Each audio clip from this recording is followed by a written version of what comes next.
সম্মানিত সভাপতি আলহাজ হযরত মাওলানা আবুল কাসেম সাহেব হুজুর, মঞ্চে উপস্থিত আছেন আমাদের অনেক উলামায়ে কেরাম, আমাদের মুরব্বী, আমার সহকর্মী উলামায়ে কেরাম ভাই ও বন্ধুগণ, যে আমরা 16 বছর 17 বছর পর আমরা নতুন করে আবার আমরা এখানে সুন্দর একটা পরিবেশ পেয়েছি। আল্লাহ তাআলা শুকরিয়া আদায় করি, আলহামদুলিল্লাহ। আমরা এক সময় আমাদের জামালপুরে আমরা একসাথে কাজ করেছি।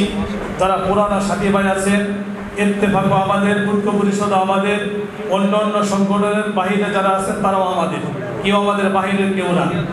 আমি আপনাদেরকে একটা দৃশ্য আমি জানাই দিতে চাই, স্মরণ করাই দিতে চাই। বিগত আমলে 16 বছর 17 বছর আগে আমাদের জামালপুরে অনেক উলামায়ে কেরাম অনেক নির্যাতিত হয়েছিল। মসজিদ নিয়ে টানাটানি, মাদ্রাসা নিয়ে টানাটানি, বিভিন্নভাবে তারা হয়রানির শিকার হয়েছিল। একটা কথা আপনাদেরকে স্মরণ করাই দিতে চাই, জামালপুর পৌরসভার ভিতরে একজন ইমামের বিরুদ্ধে এলাকা থেকে ষড়যন্ত্র করে তার বিরুদ্ধে নারী নির্যাতন মামলা করা হয়েছিল। নারী নির্যাতন মামলা করে বিচারের আওতায় নিয়ে এসে ইমামকে অপদস্থ করার জন্য তারা পায়তারা করেছিল এলাকার সমস্ত লোকজন। তো ওই সময় আমাদের আবুল কাসেম সাহেব হুজুরকে জানাইলাম, জানানোর পরে বললেন